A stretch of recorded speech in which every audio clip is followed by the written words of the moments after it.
Goedemorgen iedereen, bonjour à toutes et tous. On a commencé cette conférence de presse et c'est le docteur Ivan Ladem qui va prendre la parole en premier.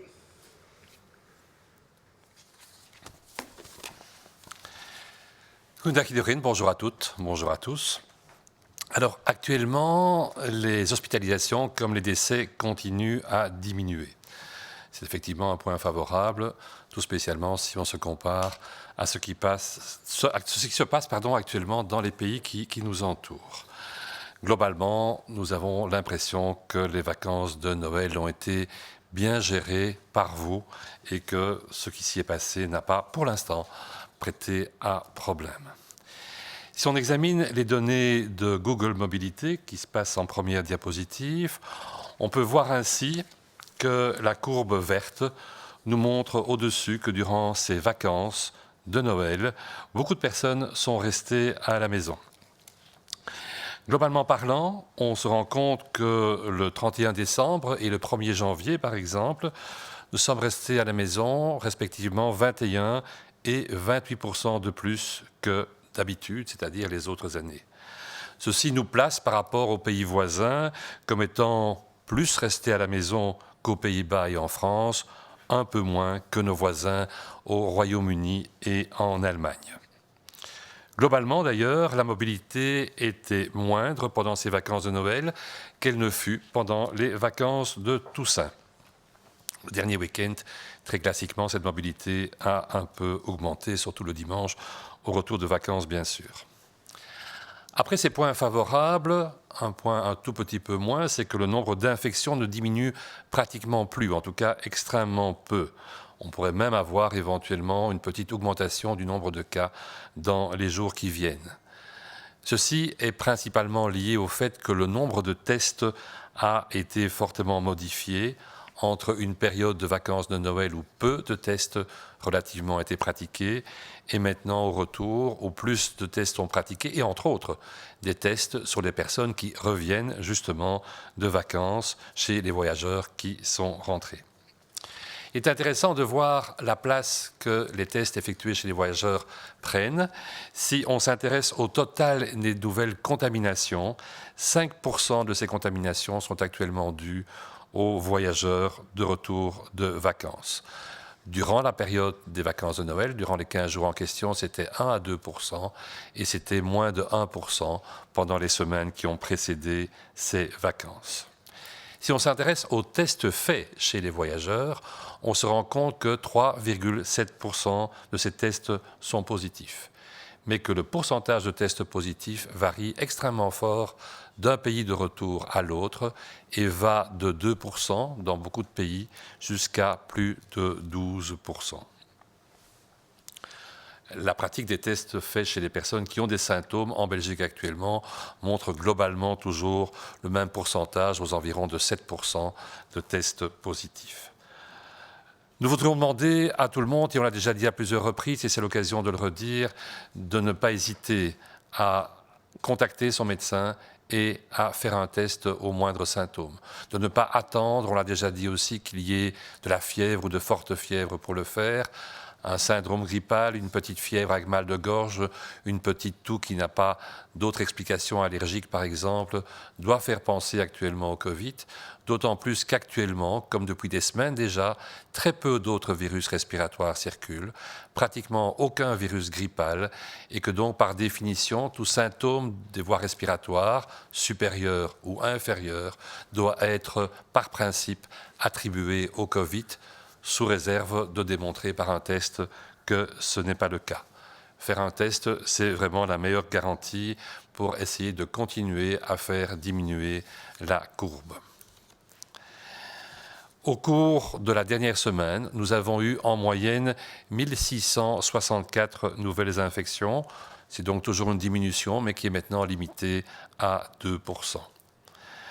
On a une petite augmentation du nombre de cas, du pourcentage de cas chez les personnes de la trentaine et également, ce qui est un peu plus gênant, chez les plus de 70 ans. En l'occurrence, 1% chez les plus de 30 ans et 7% chez les plus de 70 ans. nous constatons toujours actuellement une diminution de l'ordre de 10% chez les enfants de moins de 10 ans. Il est clair qu'en l'occurrence, on n'a pas d'impact potentiel encore sur ce dépistage du retour à l'école. Une petite diminution en Flandre de l'ordre de 7%, une certaine stagnation en Wallonie avec plus 2% et une augmentation importante à Bruxelles de 23%. Cette augmentation à Bruxelles est essentiellement liée aux adolescents et aux adultes et est probablement liée à l'impact du retour des vacances. On a également une augmentation dans certaines provinces comme le Brabant wallon avec plus 27%, donc très proche de Bruxelles, la province de Liège plus 19% et le Brabant flamand 11%. Si on s'intéresse maintenant aux hospitalisations, celles-ci, comme on le voit sur la diapositive, continuent à diminuer régulièrement. On a eu en moyenne 131 nouvelles admissions par jour, ce qui est une diminution toujours de l'ordre de 10% par rapport à la moyenne de la semaine précédente. On a en moyenne aussi 151 personnes qui sortent tous les jours de l'hôpital, ce qui fait que le bilan entrée-sortie est un bilan en faveur de la sortie, ce qui entraîne une diminution lente mais progressive du nombre total de patients hospitalisés pour Covid dans notre pays. Et nous avons donc actuellement presque moins 2000, en l'occurrence 2016 patients hospitalisés pour Covid et nous sommes passés en dessous de la barre des 400 patients, en l'occurrence 382 patients en soins intensifs. Ceci est une diminution de 8% pour le total des patients et de 23% pour les soins intensifs. Si nous maintenons ce rythme, et comme on vous l'a déjà dit il y a quelques jours, nous pourrions atteindre le chiffre de 75 admissions par jour au courant du mois de février. Si on s'intéresse aux décès, le nombre de décès continue à diminuer. La baisse est de 15%, mais nous devons toujours déplorer actuellement en moyenne 64 décès par jour. Alors nous avons deux thèmes à développer avec vous, un peu les deux extrêmes d'âge, les maisons de repos et de soins, comme nous le faisons traditionnellement le vendredi, mais aussi une étude de Scienziano sur la contamination dans le milieu scolaire. Commençons par les maisons de repos et de soins, où, pour résumer, l'évolution est globalement favorable. On va s'intéresser à au dernier jour de l'année passée, et plutôt à la première semaine de janvier, puisque ceci porte du 30 décembre au 5 janvier. Et que voit-on ? Eh bien, on voit que les chiffres ont diminué à Bruxelles et en Wallonie et sont globalement restés stables en Flandre. Pour donner plus de détails, on se rend compte qu'il y a eu en Flandre 7,7 nouvelles infections pour 1000 résidents, au lieu de 7,9 la semaine précédente, 5 en Wallonie au lieu de 6,9, et que la diminution a été très importante à Bruxelles, puisque c'est 0,6 pour 1000 résidents au lieu de 3,6.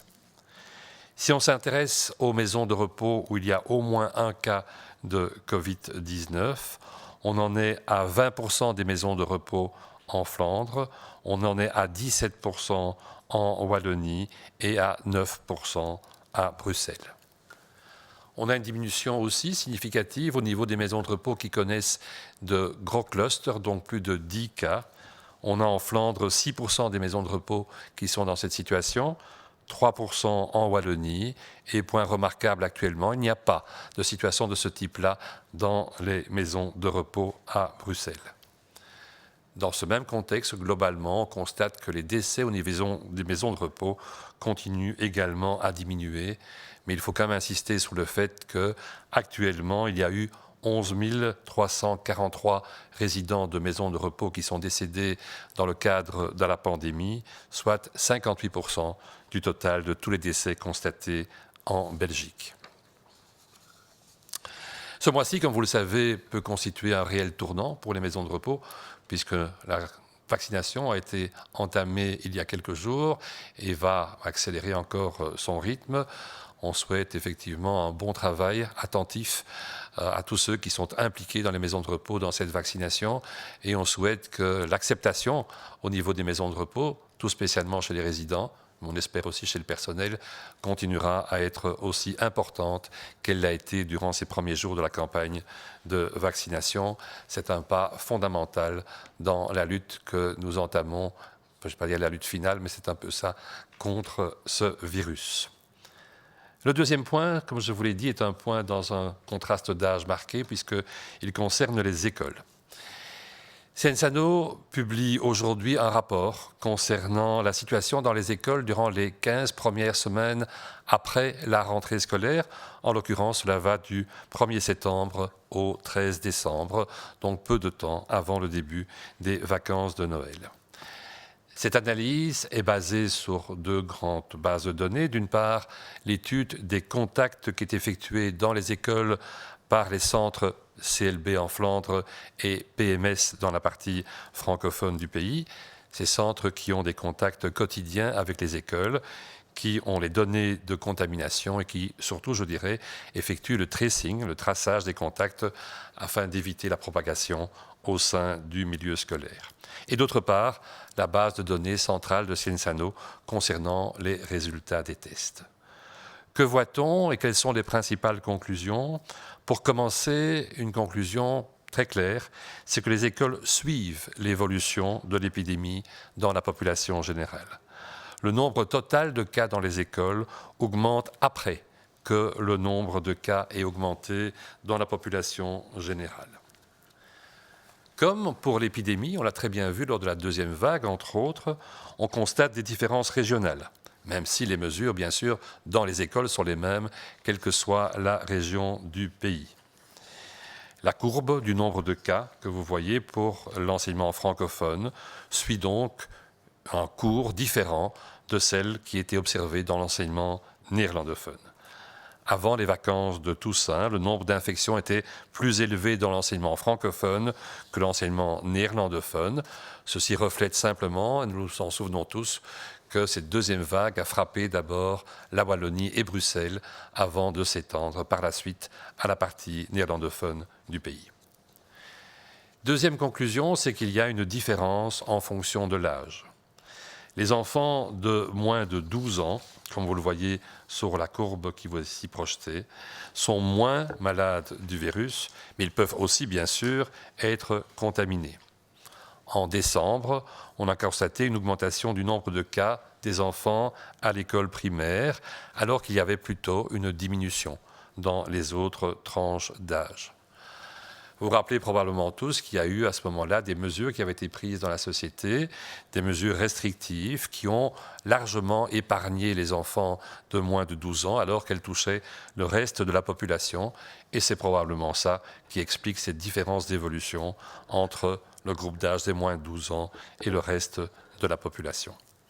Il faut cependant insister sur le fait que le nombre d'infections chez les patients jeunes reste faible par rapport aux autres tranches d'âge, mais qu'il ne faut pas nier qu'il peut y avoir effectivement des cas chez les enfants aussi et qu'il faut continuer à surveiller le coronavirus chez les enfants également.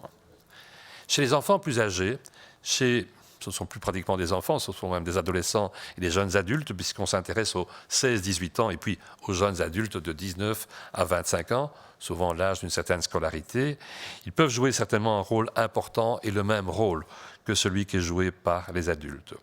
Au début de la deuxième vague, à partir de fin août, le début de la rentrée scolaire pratiquement, on a constaté une augmentation d'ailleurs des cas qui a d'abord commencé chez les adolescents et les jeunes adultes, puis s'est étendu à la population active avant de ne toucher que par la suite, au dernier moment, en dernière phase, les enfants plus jeunes. Même au plus fort de l'épidémie, entre autres au plus fort de cette deuxième vague, le taux d'infection chez les enfants de moins de 16 ans est resté inférieur à la population générale, et ça tant en Wallonie qu'en Flandre ou à Bruxelles. Sur les données recueillies à l'école de septembre 2020 jusqu'au début des vacances de Toussaint, si on s'intéresse cette fois-ci à la population adulte, c'est-à-dire tout ce qui est enseignant ou tout le personnel scolaire, globalement parlant, il a le plus souvent été infecté par l'intermédiaire de ses collègues ou à domicile que par les élèves. Pour la période suivante, nous n'avons pas encore assez de données, donc les données qui ont été collectées s'arrêtent jusqu'à la Toussaint et on aura une analyse subséquente qui sera faite par la suite à ce niveau-là. On estime actuellement qu'au niveau du personnel dans les écoles, du personnel donc les adultes, les professeurs et le personnel scolaire autres, seuls 20% sont contaminés par leur activité scolaire et 80% par leur vie familiale et sociale, comme le reste de la population. Que ceci veut-il dire? Eh bien, ceci confirme donc que les écoles ne sont pas un précurseur dans le cadre de la pathologie, qu'elles ne sont pas le moteur de l'évolution des vagues actuelles, mais qu'elles se situent plutôt en fin de chaîne et qu'elles reflètent ce qui s'est passé au préalable dans la société. Les enfants de tous les âges peuvent être contaminés à l'école ou à l'extérieur d'ailleurs, dans d'autres activités. Mais vous savez tous que l'enseignement reste un secteur fondamentalement essentiel, que le développement des enfants au niveau scolaire est quelque chose qui ne peut pas avoir une interruption prolongée ou significative. Il n'y a pas de risque zéro, ça c'est clair, et que dans le contexte actuel, il faut continuer à avoir un enseignement qui se passe dans les meilleures conditions en assurant le maximum de précautions. Merci pour votre attention.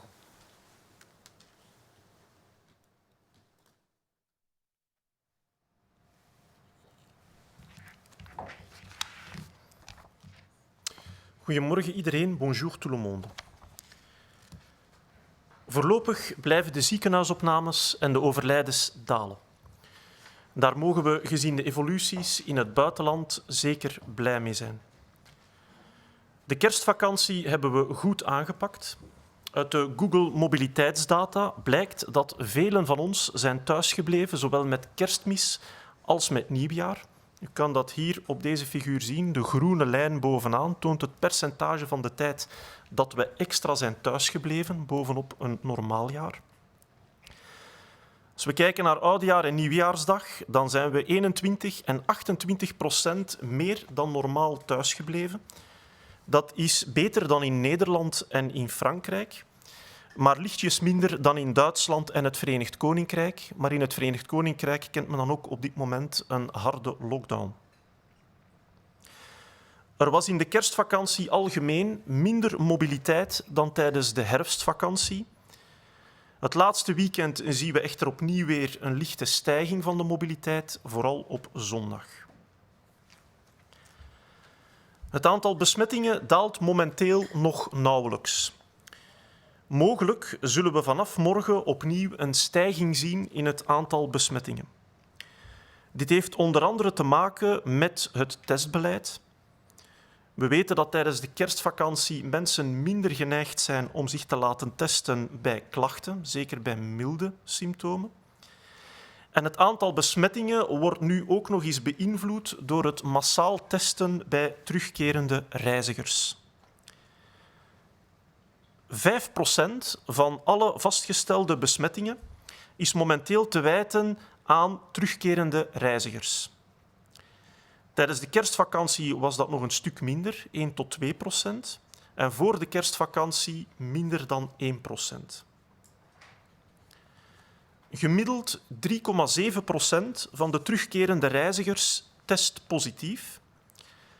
Maar dit percentage schommelt sterk afhankelijk van het land, gaande van 2% tot 12,5%.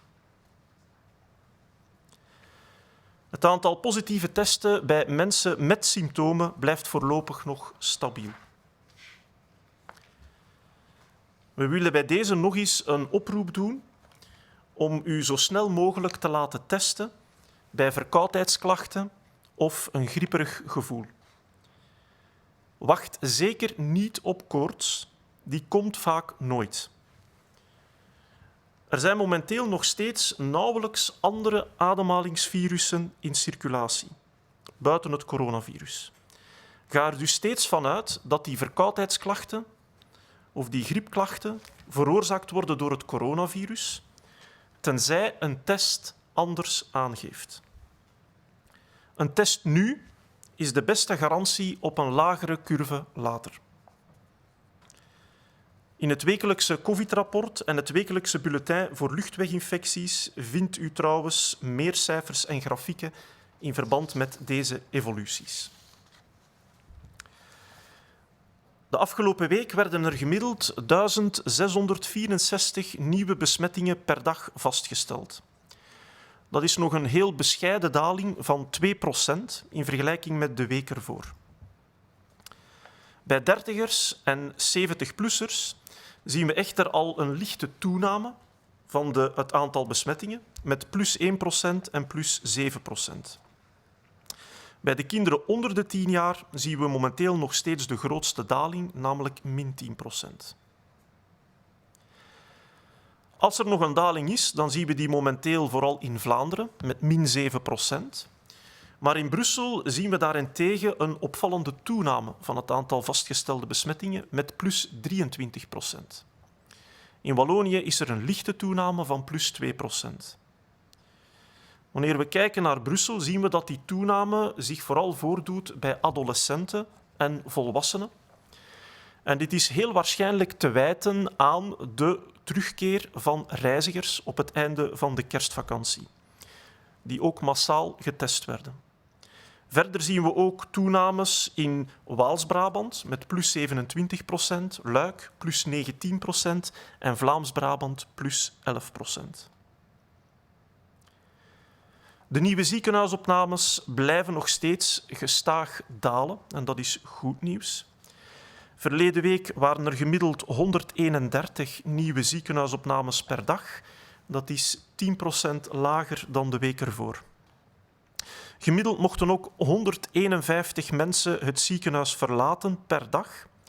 Dat is hoger dan het aantal opnames en daardoor daalt ook het aantal patiënten in het ziekenhuis nog steeds verder. Er liggen nu 2016 patiënten in het ziekenhuis, waarvan 382 op intensieve zorgen. En dat is nog steeds een daling van respectievelijk 8 en 23% op weekbasis.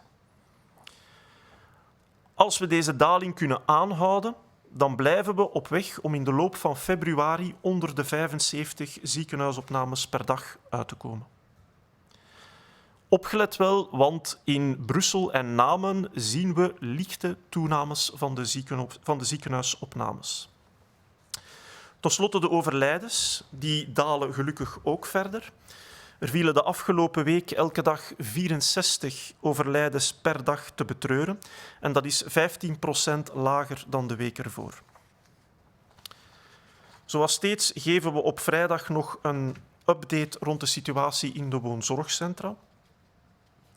In de voorbije week is het aantal nieuwe besmettingen verder gedaald in Brussel en Wallonië, maar eerder stabiel gebleven in Vlaanderen. Van 30 december tot en met 5 januari werden in de Vlaamse woonzorgcentra 7,7 nieuwe besmettingen per 1000 bewoners vastgesteld. De week ervoor was dat 7,9 op 1000 bewoners. In Wallonië werden 5 besmettingen op 1000 inwoners vastgesteld. De week ervoor was dat 6,9. En in Brussel worden er momenteel slechts heel weinig besmettingen vastgesteld, namelijk 0,6 op 1000 bewoners. De week ervoor was dat nog 3,6. Het aantal woonzorgcentra dat een COVID-geval rapporteert, neemt verder af. Deze week werd door 20% van de Vlaamse woonzorgcentra minstens 1 COVID-geval gerapporteerd. In Wallonië is dat wat minder, met 17%, en in Brussel nog minder, met 9%. Ook het aantal grote uitbraken met 10 of meer gevallen daalt in alle gewesten. Deze week kampt 6% van de Vlaamse woonzorgcentra met een grote uitbraak. In Wallonië is dat 3% en in Brussel werden geen grote uitbraken gemeld. Ook het aantal overlijdens in de woonzorgcentra daalt verder. Sinds het begin van de epidemie stierven 11.343 bewoners van woonzorgcentra. Dat is een heel groot aantal. Dat is 58% van de in totaal bijna 20.000 COVID-overlijdens tot nu toe. Gelukkig evolueert de situatie momenteel in gunstige zin. En daarboven kan deze maand ook een kantelmaand worden voor zowel de bewoners, het personeel als hun naasten, dankzij de uitrol van de vaccinatie. We willen daarbij ook de woonzorgcentra succes wensen met een snelle uitrol van de vaccinatiecampagne en alle mensen die zich hiervoor inzetten alvast bedanken. Hou goed stand deze maand en hopelijk zal het vaccin jullie de finale voorsprong geven op het virus. Ten slotte zouden we ook nog resultaten van een rapport willen presenteren rond infecties of besmettingen op de scholen. Vandaag publiceert Sciensano een rapport over het coronavirus in de Belgische scholen tijdens de eerste 15 weken van het schooljaar. Dat is dus de periode van 1 september tot en met 13 december 2020.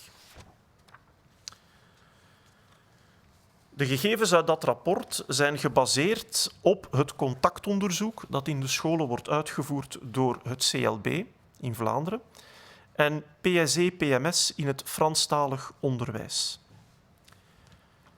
Deze centra staan elke dag in contact met de scholen. Ze verzamelen gegevens over het aantal besmettingen en voeren ook de contactsporing uit op de scholen om een verdere verspreiding van het virus te voorkomen. Daarnaast is het rapport ook gebaseerd op gegevens uit de centrale databank van Sciensano met de testresultaten van de laboratoria. Wat zijn de voornaamste conclusies? Wel, ten eerste, de besmettingen in de scholen volgen de evolutie van de epidemie in de algemene bevolking. Het totaal aantal gevallen in scholen stijgt nadat het aantal gevallen in de algemene bevolking begint te stijgen. En net zoals in de epidemie zien we ook duidelijke regionale verschillen. Ook al worden in beide gemeenschappen dezelfde maatregelen genomen in de scholen. Zoals u hier kan zien, vertoont de curve van het aantal gevallen in het Franstalig onderwijs een andere vorm dan de curve in het Nederlands onderwijs of Nederlandstalig onderwijs. Er bestaat dus niet zoiets als een typische schoolcurve. Voor de herfstvakantie was het aantal besmettingen een stuk hoger in het Franstalig onderwijs dan in het Nederlandstalig onderwijs. En dat weerspiegelt vooral ook de hogere besmettingsgraad in Wallonië, in de algemene bevolking, en ook in Brussel, in vergelijking met Vlaanderen. Vervolgens is er ook een duidelijk verschil in functie van leeftijd. Kinderen onder de 12 jaar worden duidelijk minder ziek van het virus, maar kunnen wel besmet geraken. We hebben dat ook gezien in december. Toen zagen we een toename van het aantal gevallen bij lagere schoolkinderen, terwijl er nog steeds een daling was van het aantal gevallen bij andere leeftijdsgroepen. Dat verschil kan verklaard worden door het feit dat in die periode strenge maatregelen van kracht waren voor de algemene bevolking en enkel de kinderen onder de 12 jaar waren daarvan nog vrijgesteld. Ook werd er in die periode meer getest bij kinderen zonder symptomen. Het aantal besmettingen in deze groep van kinderen blijft echter wel laag in vergelijking met de oudere leeftijdsgroepen. Het toont echter wel aan dat het belangrijk is om ook bij kinderen en ook bij jonge kinderen het coronavirus actief op te volgen.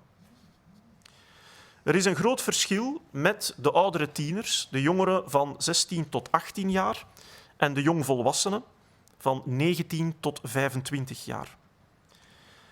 Bij hen gedraagt het virus zich al zoals bij volwassenen en zij kunnen dus ook een belangrijke rol spelen in de vooruitgang van de epidemie. In het algemeen zagen we aan het begin van de tweede golf, vanaf september, eerst een toename van het aantal gevallen bij de oudere tieners en de jongvolwassenen. Daarna zagen we een stijging bij de beroepsbevolking en pas in de laatste fase was er een stijging bij jonge kinderen. Ook op de piek lag in alle regio's de besmettingsgraad bij kinderen onder de 16 jaar lager dan in de algemene bevolking. Leerkrachten en ander schoolpersoneel werden vanaf september tot het begin van de herfstvakantie vermoedelijk vooral geïnfecteerd door collega's en in veel mindere mate door leerlingen. Voor de periode nadien zijn er nog onvoldoende gegevens om hierover een uitspraak te doen.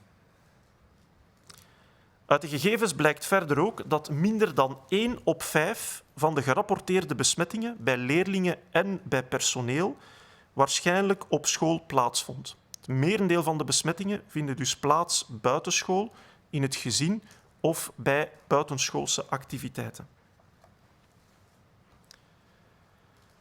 Deze gegevens bevestigen opnieuw dat scholen geen voorlopers of aanjagers zijn van de epidemie, maar eerder nakomers. De situatie in het zuiden van het land in oktober leert evenwel dat scholen erg kunnen getroffen worden door het virus. Kinderen van alle leeftijden kunnen besmet worden, zowel op school, maar vooral ook daarbuiten. Onderwijs is echter een maatschappelijke prioriteit. En nulrisico bestaat niet. Maar met de gepaste maatregelen is het wel mogelijk om van een school een relatief veilige omgeving te maken. Dank u voor uw aandacht.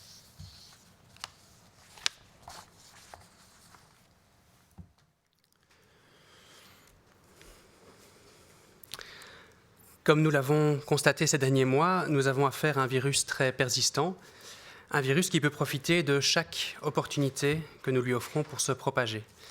Le mot d'ordre reste donc le suivant, restons vigilants en tout temps, même donc pendant le week-end.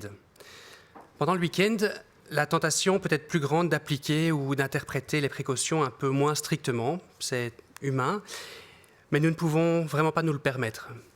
Donc si vous voulez profiter des soldes ce week-end, faites-le, mais en toute sécurité et dans le respect des mesures prises sur place. De la même manière, si vous voulez souhaiter à des membres de votre famille ou à des amis vos bons vœux, faites-le, mais de manière sûre et en respectant les précautions que vous connaissez également.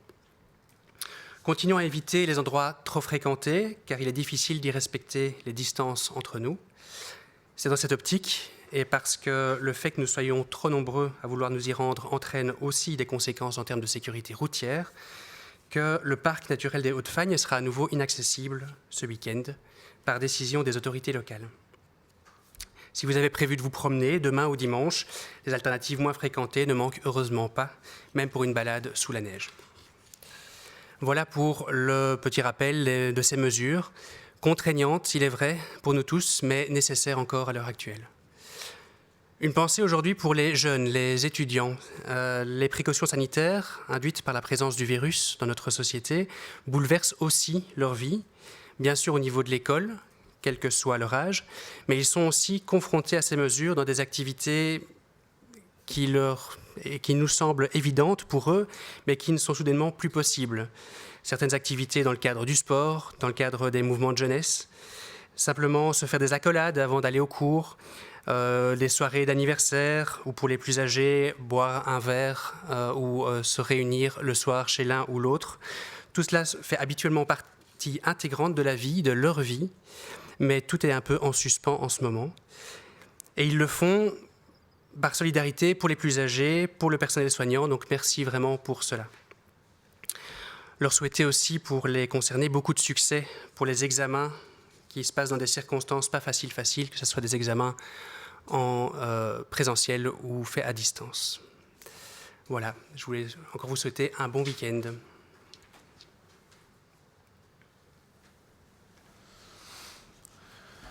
Goedemorgen.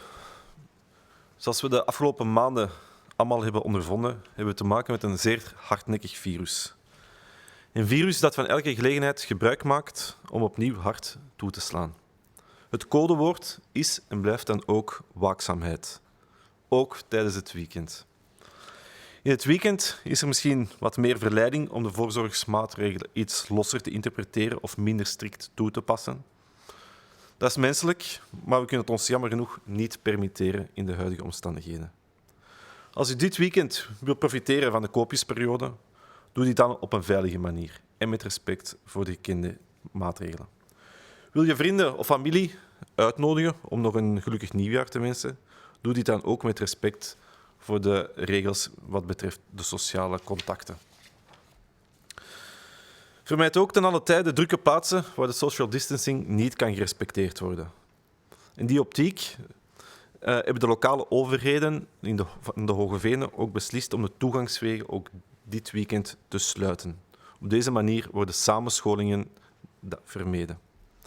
Heb je dit weekend toch wandelplannen? Zoek dan leuke en minder drukke alternatieven op. Deze zijn zeker aanwezig.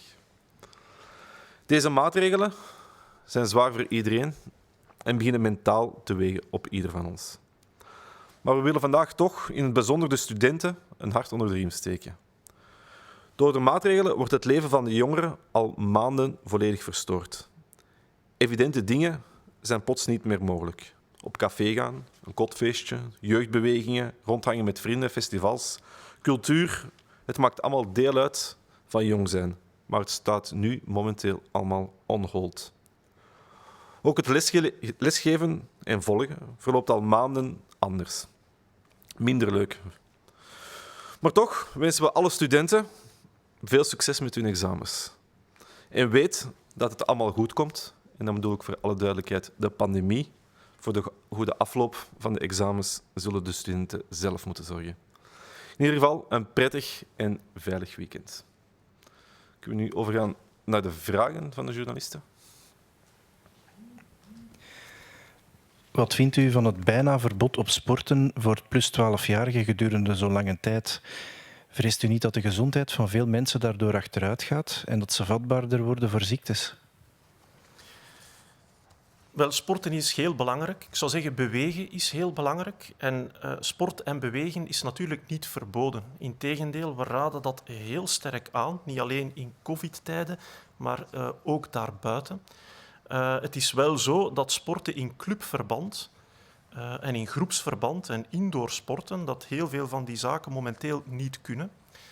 Dat heeft niet zozeer te maken met de sport zelf, maar gewoon het feit dat dat plaatsen zijn waar vrienden, collega's samenkomen, vaak wat dichter contact kunnen hebben. Niet noodzakelijk tijdens het sporten zelf, maar soms ook ervoor of erna.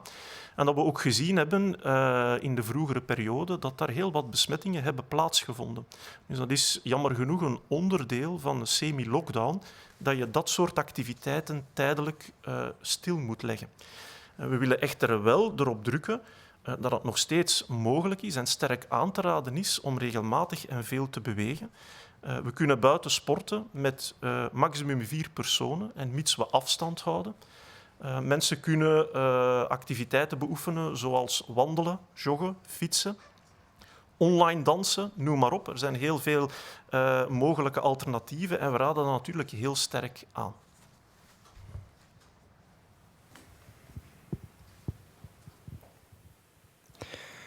Que pensez-vous de la quasi-interdiction du sport pour les plus de 12 ans pendant si longtemps? Ne craignez-vous pas que la santé de nombreuses personnes se détériore en conséquence et qu'elles deviennent plus vulnérables à la maladie? Alors, le sport est clairement important. Bouger, au sens large du terme, est important et heureusement n'est pas interdit et n'a finalement jamais été interdit, entre autres la mobilité, le jogging dans notre pays pendant toute la pandémie. Ce qui pose un problème, c'est le sport en groupe, c'est le sport en club, c'est le sport à l'intérieur. Pourquoi? On le sait, ça veut dire qu'il y a un rassemblement de personnes, qu'il y a une proximité éventuellement des personnes dans les sports en groupe et que l'intérieur, entre autres, peut poser un problème lié à la contamination de l'environnement.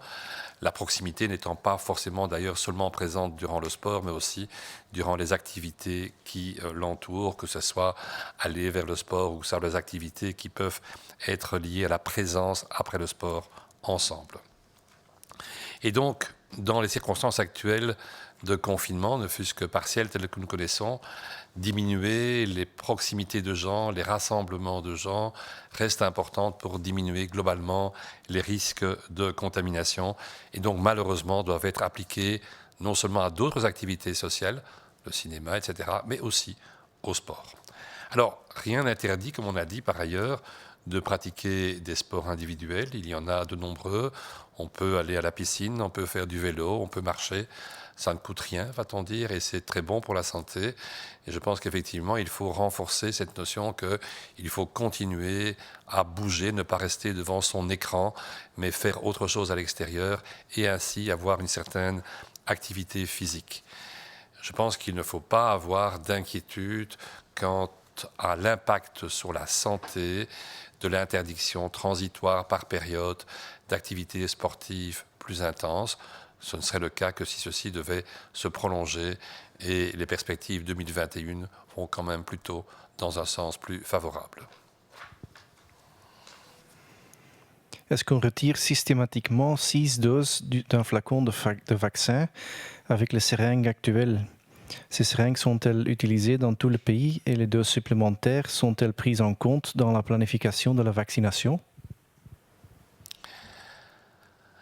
Alors la possibilité de prélever 6 doses dans les flacons de Pfizer est une notion qui est connue depuis quelques semaines déjà. Depuis qu'aux États-Unis, entre autres, ces vaccins ont été employés largement et cette notion se discutait déjà depuis quelques semaines. Dans différents pays, comme en Belgique, on emploie des seringues diverses, dont certaines permettent d'être plus précises dans le prélèvement et par exemple de diminuer adéquatement les espaces morts dans lesquels un peu de liquide reste après l'injection, liquide qui ne sert donc pas à vacciner quelqu'un mais qui est considéré comme étant perdu. Si on emploie des seringues adéquates, on peut diminuer au maximum et donc on peut prélever plus de vaccins réellement donnés à des personnes et arriver ainsi à prélever exactement les 0,3 millilitres nécessaires, à les injecter et à avoir 6 doses dans un flacon. C'est une discussion qui était en cours dans les instances internationales depuis quelques semaines au niveau de la FDA, au niveau de l'Agence européenne du médicament et d'ailleurs des décisions devraient être rendues officiellement publiques incessamment par les agences en question. Les seringues adéquates, donc plus précises, dont on vient de parler, sont actuellement employées en Belgique et en nombre suffisant pour ce début de campagne de vaccination de janvier jusqu'en courant du mois de février. La Belgique a participé à un achat groupé de seringues au niveau européen qui se révèle être justement les seringues de ce type-là et l'apport de cet achat groupé devrait intervenir à ce moment-là pour prendre le relais des seringues qui sont actuellement disponibles dans notre pays. Les 20% qui sont ainsi disponibles en plus sont, à vrai dire, des doses qui sont plus rapidement disponibles. Prenons un exemple, on sait que la Belgique a normalement actuellement une livraison de l'ordre de à peu près 87 000 doses par semaine du vaccin Pfizer. Vous rajoutez 20% et ça vous permet de vacciner 104 000 personnes au lieu de 87 000 personnes. C'est donc une opportunité de vacciner plus rapidement au début de la campagne un plus grand nombre de personnes, comme l'a été aussi la décision de ne pas stocker la deuxième dose, mais actuellement, avec la confirmation par Pfizer de l'assurance de l'approvisionnement, de pouvoir employer cette deuxième dose, elle aussi, pour vacciner les personnes supplémentaires. Ce sont donc 2 points additionnels permettant actuellement d'avoir une campagne qui sera plus rapidement avec une atteinte de plus de personnes que ce que nous croyions jusqu'il y a peu de semaines.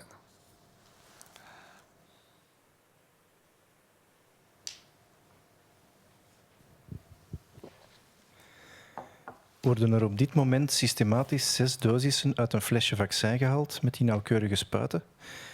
Worden die spuiten overal in het land gebruikt en wordt er rekening gehouden met die extra dosissen in de vaccinatieplanning?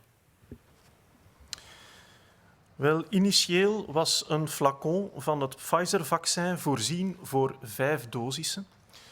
Maar zoals meestal met die flacons zit daar een extra reserve-vaccin of vloeistof in. En dit blijkt voldoende te zijn om een 6e dosis te geven, mits men een bepaald type spuit gebruikt dat wat zuiniger omgaat met de vloeistof. We verwachten dat spoedig het Europees Geneesmiddelenagentschap een goedkeuring zal geven, officieel, om 6 dosissen uit een flacon te halen in plaats van de normaal voorziene 5 dosissen. En België zal dat waarschijnlijk ook wel volgen. Er is zijn